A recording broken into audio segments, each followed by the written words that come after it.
Her voice was a ghost, a wisp of sound in the dead quiet of the desert. Please, marry me. It wasn't a shout. It wasn't even a real plea. It was the last bit of air leaving a soul that had already given up. The whole world seemed to stop. The wind died. The dust settled. Even the sun seemed to hang in the sky, afraid to move. In the cage, she looked maybe 25, but her eyes held 100 years of pain. Her face was a mess of dirt and dried tears. The men around her, her own people, they let out a low, ugly laugh. The kind of laugh that's meant to be a weapon. But her whisper, it flew right past their hate. It traveled across the dusty ground and found the one person who wasn't supposed to hear it. He was just a cowboy passing through. He lived his life by the rhythm of his horse's hooves, going nowhere in particular. This scene, the cage, the woman, the angry crowd, it was the kind of trouble he'd spent his whole life riding around. Not his fight, not his problem. But those 3 words hit him like a stray bullet. Please marry me. His hand clenched on the leather reins. His heart, a thing that hadn't been startled by gunfights or rattlers, kicked hard against his ribs. He turned his head, slow-like, and really looked. She was there, behind bars made of rough-cut wood. Her shoulders were straight, even with the bruises peeking out from her torn dress. Her eyes were full of grief. Yeah, but there was a fire in them, too. A little ember glowing in the dark. This wasn't a woman begging to be saved. This was a woman fighting for the last scrap of dignity a person can have. The men in charge of her tribe, they stood in front of the cage, puffing out their chests. Their voices were thick and oily as they called her a betrayer. They spun a story of lies, of sins she'd committed. They said she'd refused the wrong man, and for that, she was no better than an animal. Her silence was all the proof they needed. The crowd around them just nodded along, some because they believed it, some because they were scared, most because it was just easier than asking questions. A little boy, couldn't have been more than 10, was tossing pebbles at her feet, his face all twisted up with confusion. The cowboy just watched. Every instinct he had screamed at him to spur his horse and get gone. He'd seen ugly things before. He'd seen bad men do bad things. But it had never felt like it was his ugly, his bad, until now. This woman, with her tangled hair and her trembling hands, she wasn't some damsel in a storybook. She was just human. And her whisper was a hook that had sunk deep into his memory. Please marry me. It sounded just like his mother's voice all those years ago. The day lies had torn their family apart. He'd been just a boy then, too small to do anything but watch. He wasn't a boy anymore. He slid off his horse. The dust puffed up around his worn-out boots. A murmur went through the crowd. They weren't laughing now. They were watching. The tribe's leader, a big man with bitter eyes, took a step forward. Any man who touches her shares her fate, he growled. It was a promise, a threat meant to turn his blood to ice. The cowboy didn't even slow down. His steps were steady, deliberate, each one a drumbeat in the suffocating silence. He walked right up to the cage and crouched down, so they were eye to eye. Her face was a road map of sorrow, but it wasn't broken. She looked right back at him, her chin held high, even as her lips trembled. And in that moment, he saw it. Not guilt, not weakness, just the raw, stubborn courage of someone who refused to be erased. His voice was low, for her ears only. I believe you. It was all he said, but it was enough. A little flicker of light came back into her eyes. The crowd started hissing, muttering curses. He ignored them. He pulled the knife from his belt, the steel catching the last rays of the dying sun. One sharp crack against the cheap iron lock, another slice through the ropes that bound her wrists. He put his boot to the cage door, and the wood splintered, chains falling to the dirt with a clatter. She let out a gasp, half relief, half shock. The crowd roared. It was a sound of pure outrage, a wildfire of fury. But the cowboy didn't hesitate. He swung the broken door open, caught her as she stumbled out, and lifted her into his arms. He wasn't gentle, but he wasn't rough either. He was just certain. He threw her onto his horse, swinging up behind her in one smooth motion. The tribe surged forward, their shouts tearing at the air. But the horse was already moving, hooves pounding against the hard earth, kicking up a storm of dust to cover their escape. They galloped into the twilight, the sounds of vengeance chasing them. She buried her face in his chest, and the steady thump-thump-thump of his heart was louder than all the hate they'd left behind. The desert stretched out before them, vast and empty. Every shadow looked like a threat. Her chains were broken, but he had a sinking feeling the real trouble was just getting started. The night was cold and quiet. The only sounds were the horse's heavy breathing and the faint rattle of the broken chains he'd tied to his saddle. She clung to him, not like a lover, but like a drowning person clings to a piece of driftwood. She was just too tired to hold on to herself. Every mile they put between them, and that cage felt like a mile they'd stolen from fate itself. The moon came up, painting the desert in shades of silver and black. He looked at her face. It was exhausted, hungry, and stained with shame, but there was still a core of steel in it. She hadn't asked him his name, hadn't asked where they were going. She just whispered into the wind, "I am not guilty." He didn't say anything. He just pulled her a little closer, a silent promise to stand between her and the world that had condemned her. When the sun finally rose, they saw it. A small, dusty town on the horizon. The buildings looked tired, like they were leaning on each other to keep from falling down. He slowed the horse. He knew what was coming. People started appearing on porches, their faces turning sharp and suspicious. The whispers started immediately, slithering through the morning air like snakes. That's her. The Apache woman from the cage. He stole her. She's cursed. Mothers pulled their children inside. Men spat in the dirt. It was a new cage, just one without bars. He helped her down from the horse. Her legs almost buckled, but he held her steady. She stood there, wrapped in his dusty coat, her head held high even as the hateful words rained down on her. The whole town seemed to hold its breath. Then a woman stepped out from the crowd. A widow, you could tell by her black dress, and the sadness etched around her eyes. She walked right up to them, ignoring the gasps from her neighbors. She pushed a small loaf of bread into the woman's trembling hands. "Don't you let them break you," the widow whispered. It was such a small thing, a loaf of bread, a few kind words, but in that moment it felt heavier and more real than all the judgment in the world. They found refuge in a tiny, run-down chapel at the edge of town.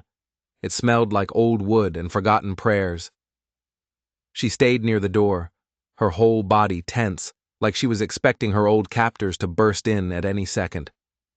He turned to face her. His voice was low and calm. "You're free," he said, "but freedom needs a name." She just stared, confused.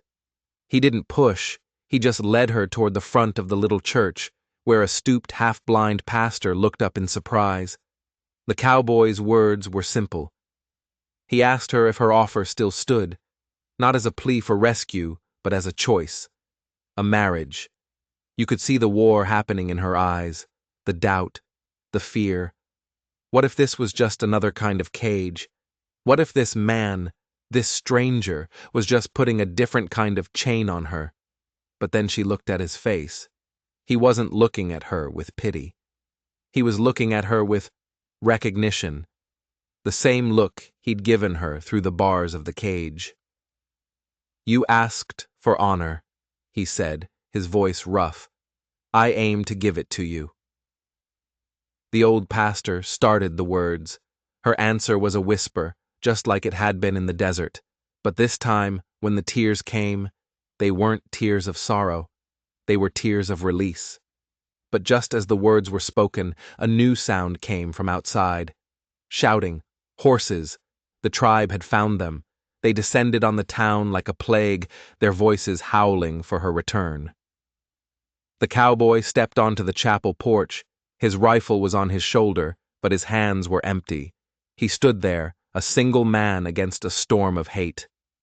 "She is no prisoner," his voice boomed, cutting through the chaos.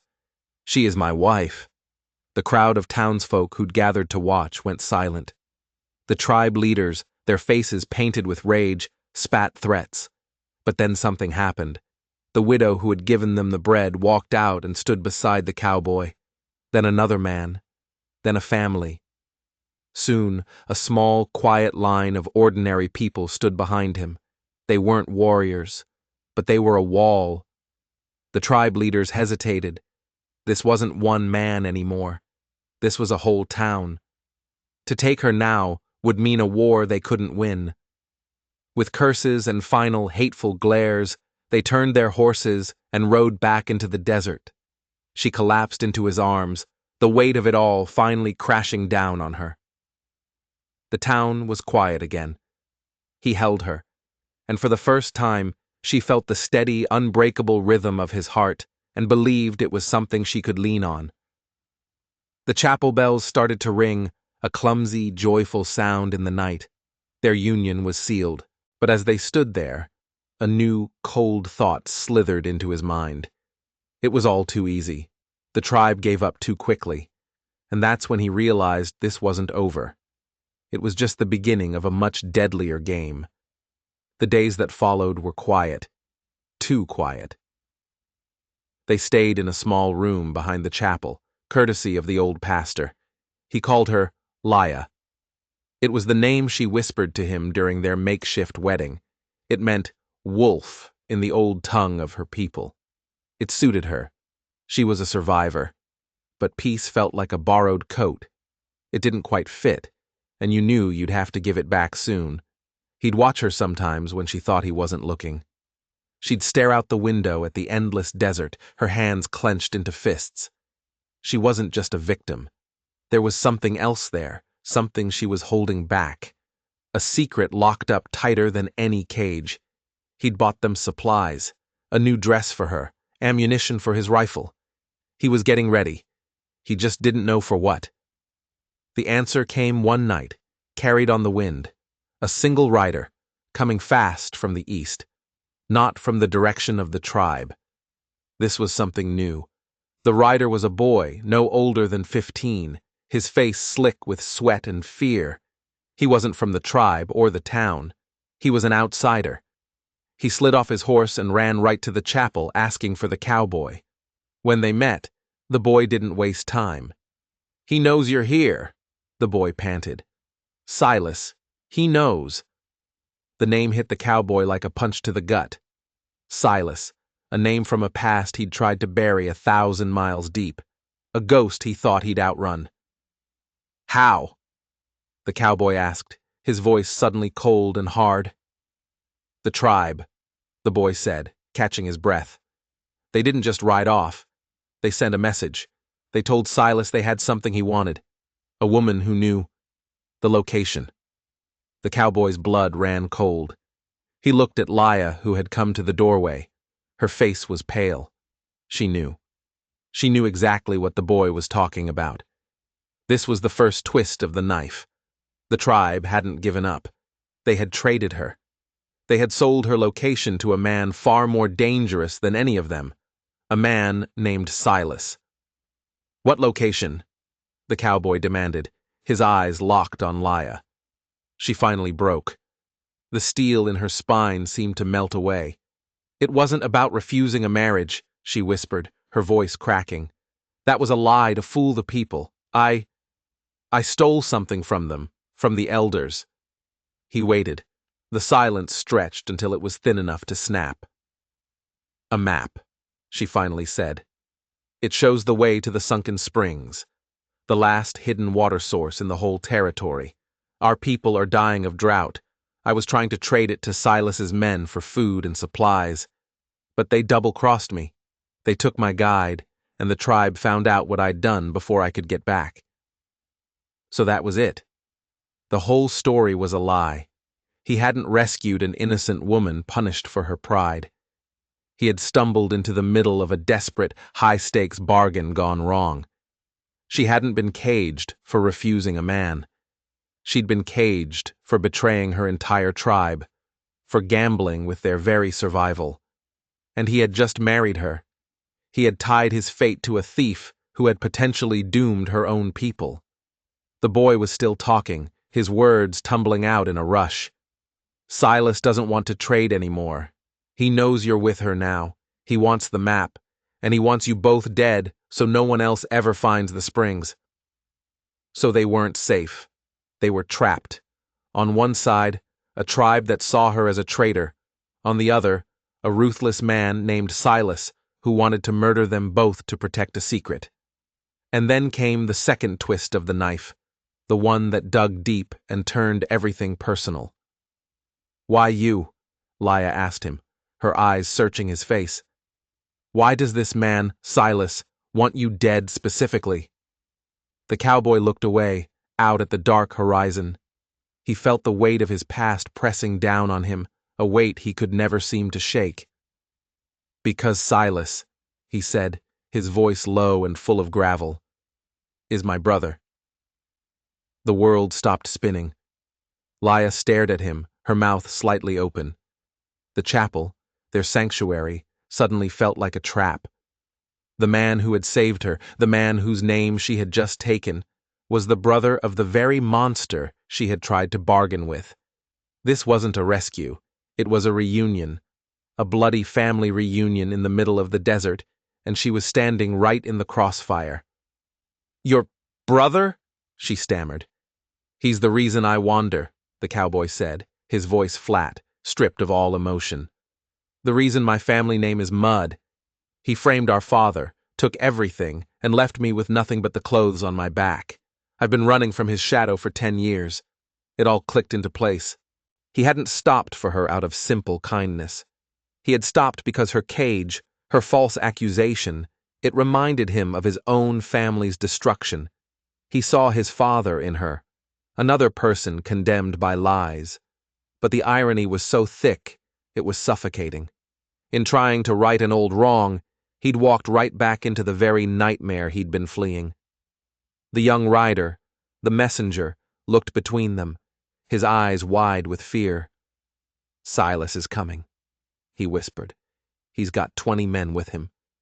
They'll be here by morning." Panic began to set in. The small town that had stood with them against the tribe wouldn't stand a chance against Silas and his gang of hired guns. They were butchers, not warriors. They'd burn the whole place to the ground just for fun. "We have to run," Leah said, her voice tight with fear. "No," the cowboy said. His eyes had a new hardness in them, the look of a man who had just realized that running was no longer an option. "There's nowhere left to run. If we don't end this now, his shadow will follow us forever." He turned to Leah, his gaze intense. "The map. Where is it?" She hesitated for a fraction of a second. Trust didn't come easy for her. But looking at him now, she saw that his fight was her fight. Their fates were tangled together whether they liked it or not. She reached into the folds of her new dress, pulling at a seam near the hem. With a quick rip, she tore it open. Tucked inside was a small, tightly folded piece of dried leather.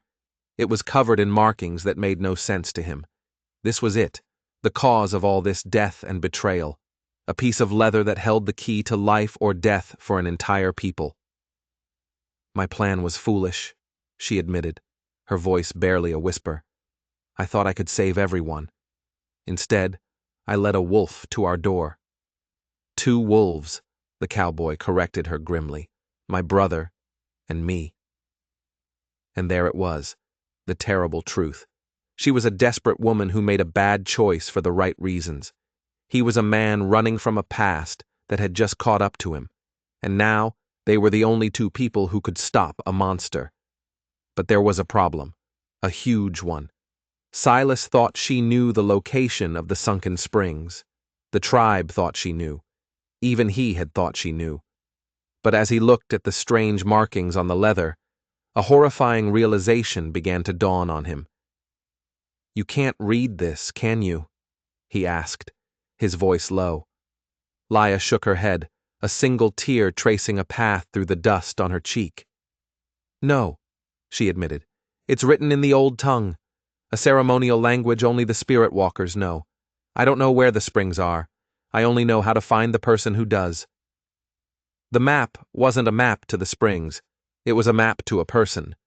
And Silas was coming to kill them for a secret they didn't even possess. They were trapped, hunted, and holding a key they couldn't use. Morning was coming, and with it, a man who had already destroyed the cowboy's life once and was coming to finish the job.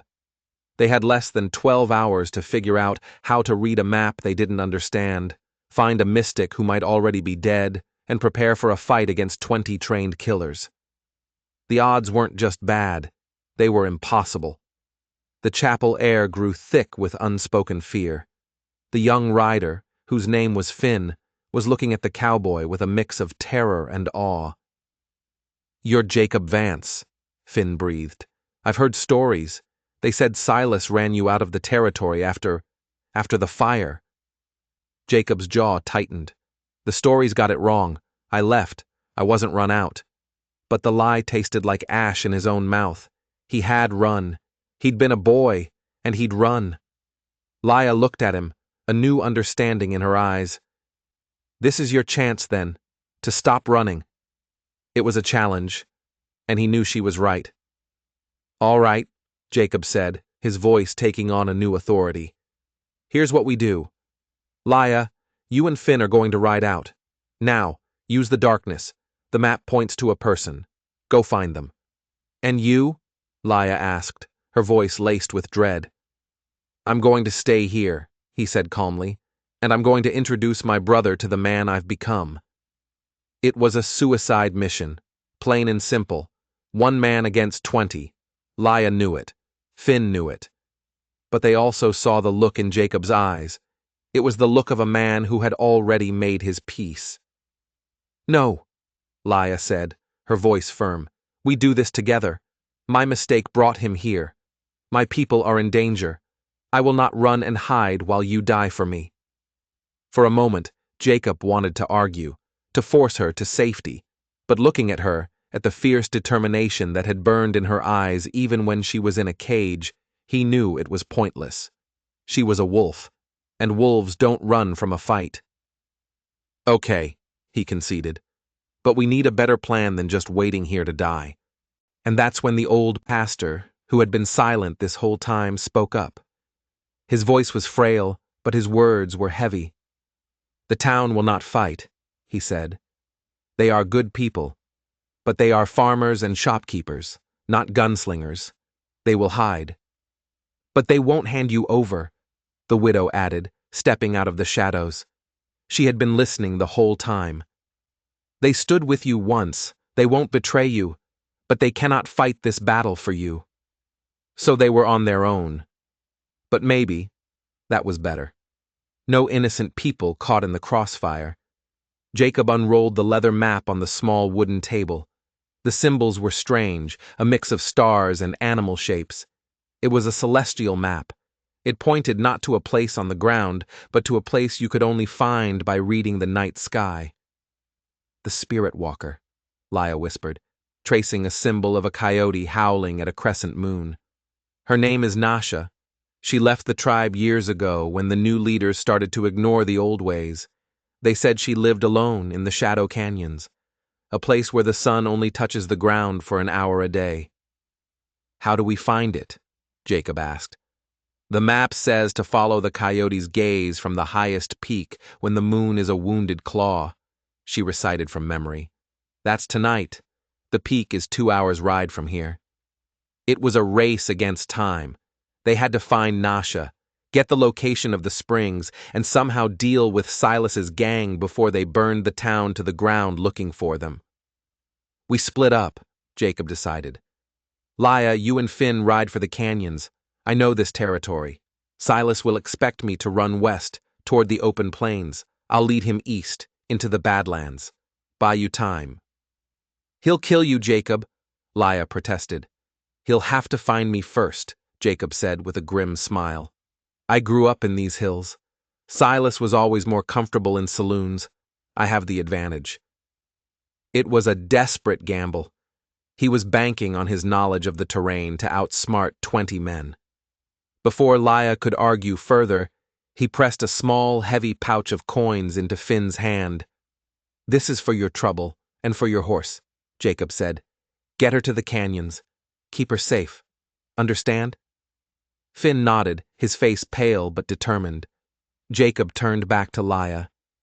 He didn't have the words for what he felt. This woman, who he'd met only days ago, had become the center of his world. Her fight was his fight. Her honor was his honor. He just reached out and touched her cheek. Go, he said softly. Be the wolf. She held his gaze for a long moment, then nodded. She turned and, with Finn, disappeared into the darkness. Jacob watched them go until the sound of their hoofbeats faded. Then he turned to the widow. Can you get me a few things? He asked. Some rope, a shovel, and every lantern and bottle of oil you can find. The widow looked at him, a flicker of understanding in her old eyes. She didn't ask what for. She just nodded and slipped away. Jacob Vance stood alone on the steps of the chapel, the cool night air on his face. For 10 years, he had been a ghost, a whisper. Tonight, he was going to become a hunter. He wasn't just going to face his brother. He was going to set a trap in the rocky, treacherous Badlands. And he was going to use the land itself as his weapon. Silas was coming for a ghost. He was about to find a demon instead. The sun was just beginning to kiss the eastern horizon when Jacob heard them, the distant, rhythmic pounding of many horses. Silas was here. Jacob was already miles away, hidden deep in the labyrinth of canyons and rocky spires known as the Devil's Jaw. He'd spent the last few hours working, not resting. He'd used the rope and his knowledge of the terrain to set a series of deadfalls and rock slides, all triggered by a single tripwire. He'd placed the lanterns and oil in a narrow pass, creating a bottleneck.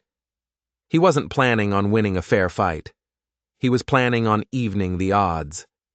He watched from a high ledge as Silas and his men rode into the sleepy town. His brother sat on his horse with an arrogant slump, a cruel smirk on his face.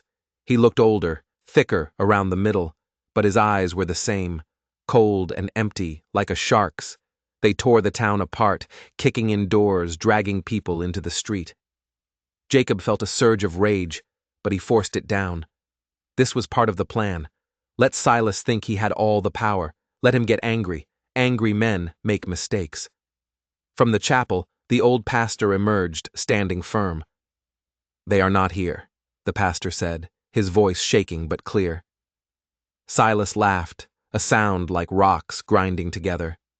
Oh, I know they're not here, old man. My brother was never stupid. He ran, but he left a trail. He gestured, and one of his men held up a small, colorful feather. A prayer feather Jacob had deliberately taken from Laya and dropped on the trail leading east. He's heading for the Badlands, Silas snarled. Thinks he can lose us in the rocks. Let's go remind my little brother why he ran in the first place. They thundered out of town, leaving terrified townsfolk in their wake. They were following the breadcrumbs Jacob had left them, right into the heart of his trap. Jacob moved quickly, circling around through hidden paths to get ahead of them. He reached the narrow pass, his heart pounding in his chest. This was it. Everything came down to this moment.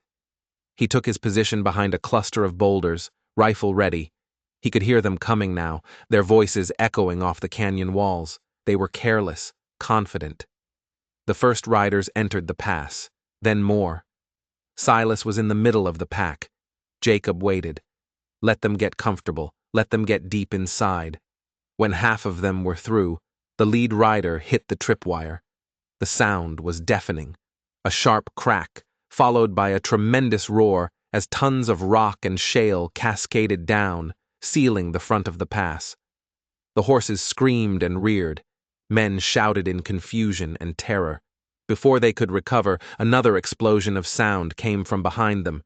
Jacob had set a second rock slide, closing the trap. They were sealed in.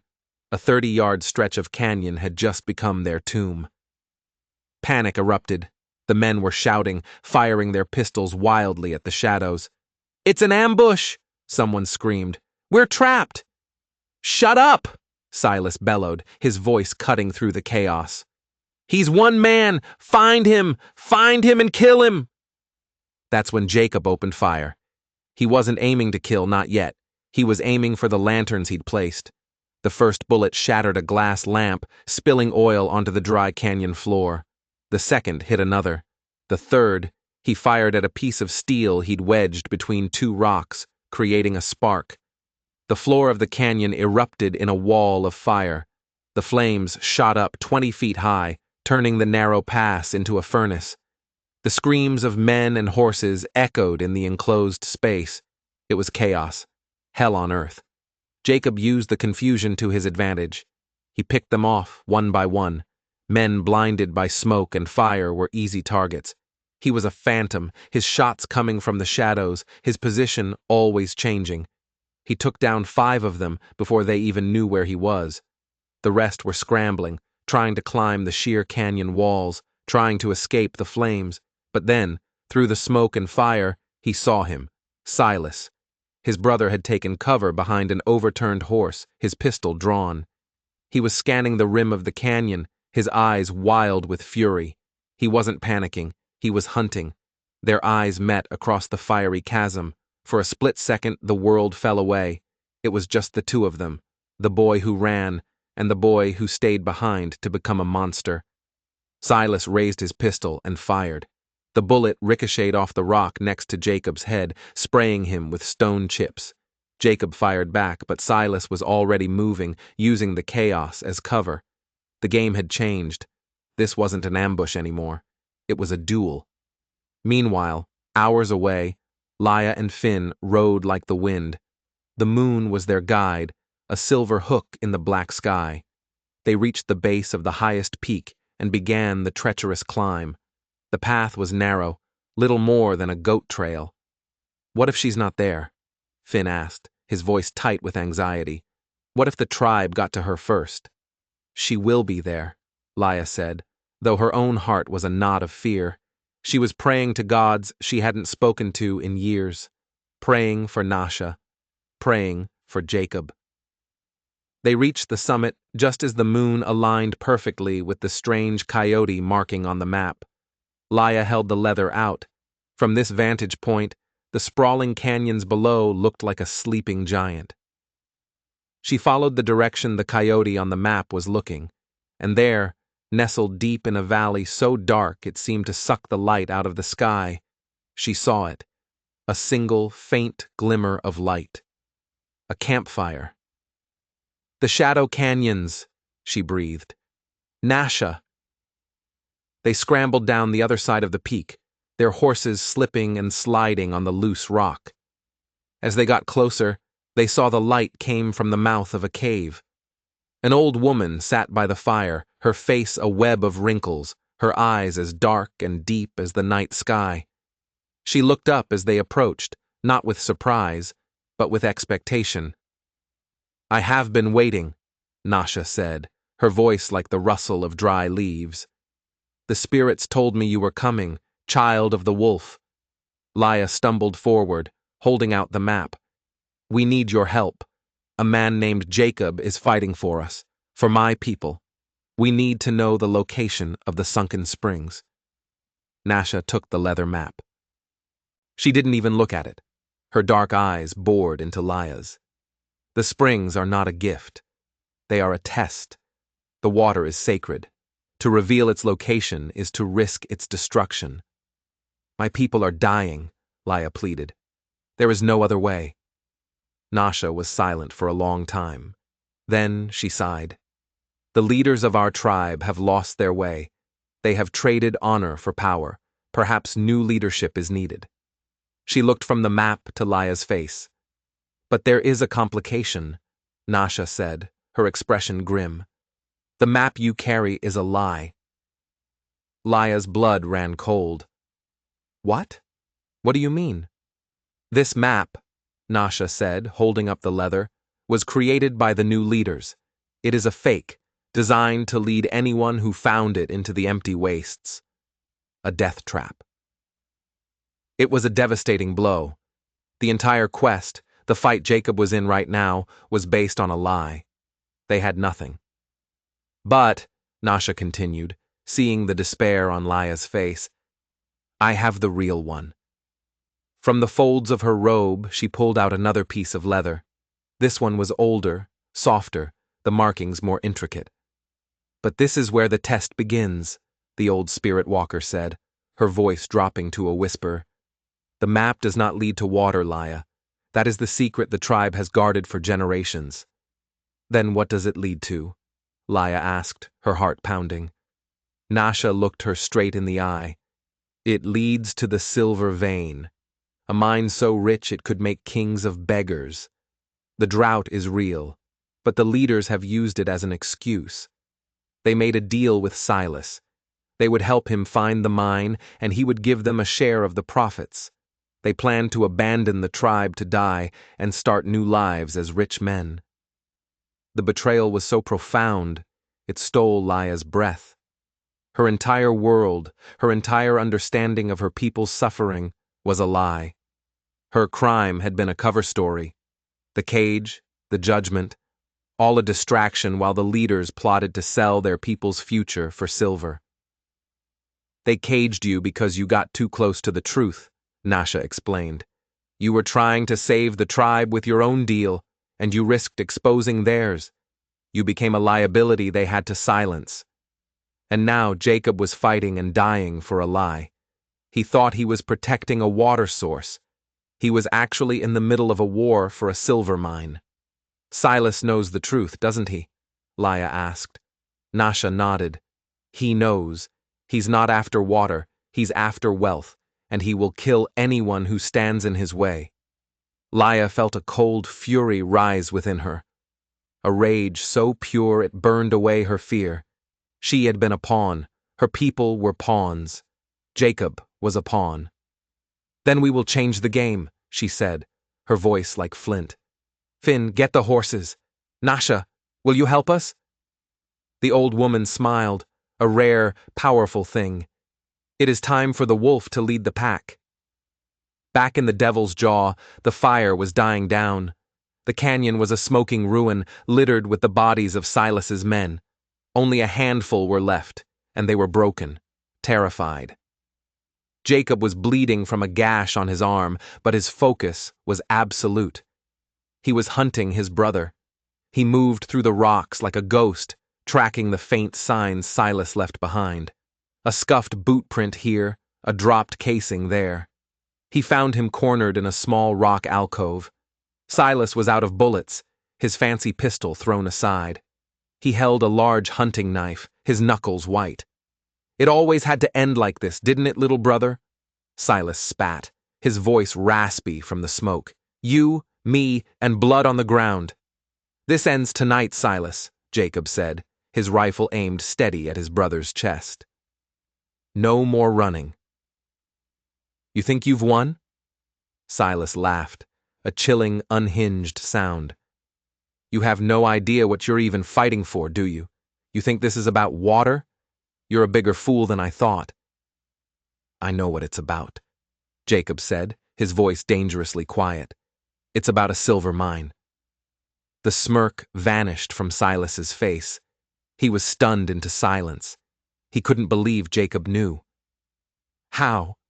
It doesn't matter how, Jacob said. What matters is that it's over. Your deal with the tribe leaders is done. Silas let out a roar of frustration and charged. He was bigger than Jacob, stronger. He lunged with the knife, a wild, desperate attack. Jacob sidestepped, bringing the butt of his rifle around in a hard arc, catching Silas in the side of the head. Silas stumbled but didn't fall. He came back again, swinging the knife. Jacob parried with his rifle, the steel of the blade scraping against the wood. They were locked together, grunting with effort, faces inches apart. I will not go back to having nothing, Silas screamed, his eyes crazed. "That silver is mine!" "It belongs to the tribe," Jacob grunted, pushing back with all his strength. With a final, desperate shove, Jacob broke free and kicked Silas hard in the chest. His brother flew backward, slamming into the canyon wall and sliding to the ground, the knife clattering from his hand. Jacob stood over him, rifle aimed. This was the moment he had dreamed of, and dreaded, for 10 years. The moment he could finally end it. His finger tightened on the trigger, and then he heard it. The sound of a single horse, coming fast.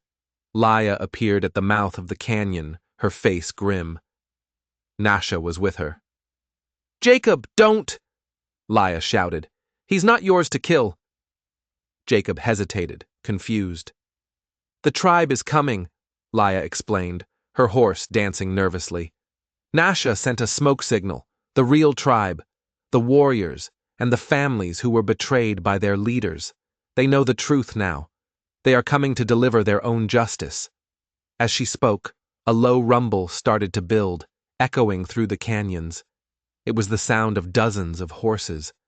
Over the ridge, a wave of riders appeared, their faces painted for war. They were not the corrupt leaders. They were the people. And they were led by a grizzled old warrior Jacob recognized from the crowd that day, the elder who had looked away in shame. He wasn't looking away now. They poured into the canyon, surrounding the broken remnants of Silas's gang and Silas himself.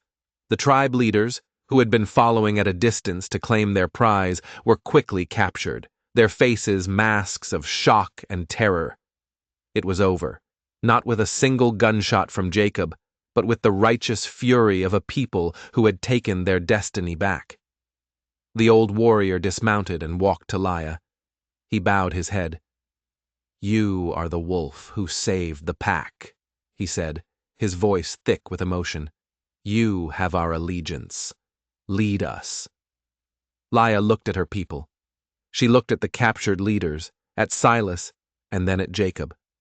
She had asked for honor in a cage, and this man had given it to her. But she had found something more. She had found her voice, her strength. She turned to Jacob, and for the first time he saw her smile. It was the most beautiful thing he had ever seen. The sun was setting, painting the canyon walls in hues of orange and purple. The air was still thick with the smell of smoke, but it was a cleansing smoke now.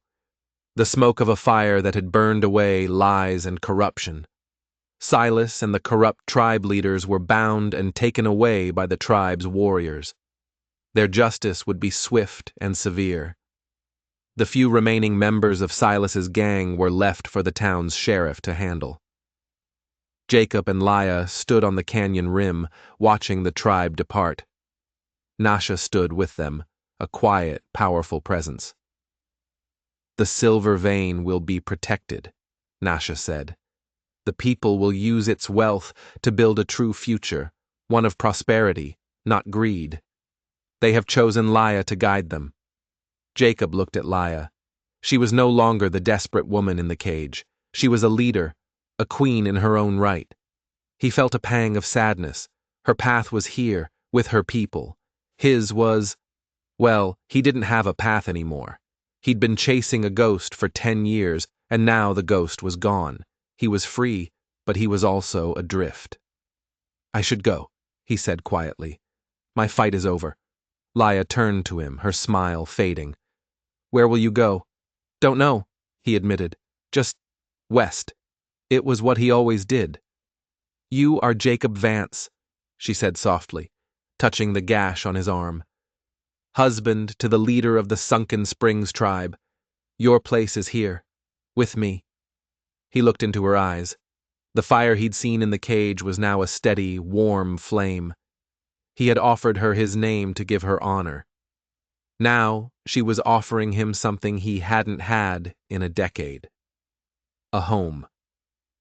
He thought about the long, lonely trails, the empty campfires, the constant feeling of looking over his shoulder, and he thought about this woman, this wolf, who had faced betrayal and death and had come out stronger. He reached out and took her hand. "Okay," he said. It was all he needed to say. Their marriage had started as a desperate whisper in the dust. It had been forged in lies, secrets, and fire. But as they stood there, hand in hand, watching a new dawn break over the desert, they both knew it had become the truest thing in either of their lives. They had faced down their pasts, exposed the darkness, and brought justice to the light. The fight was over, and they had won. Not just a silver mine or their own survival, they had won a future. Together. What do you think? Was Jacob right to stay, or should the lone cowboy have ridden off into the sunset? Let me know in the comments below. And if you enjoyed this story of justice in the Old West, don't forget to hit that subscribe button for more tales of when things go horribly, horribly wrong.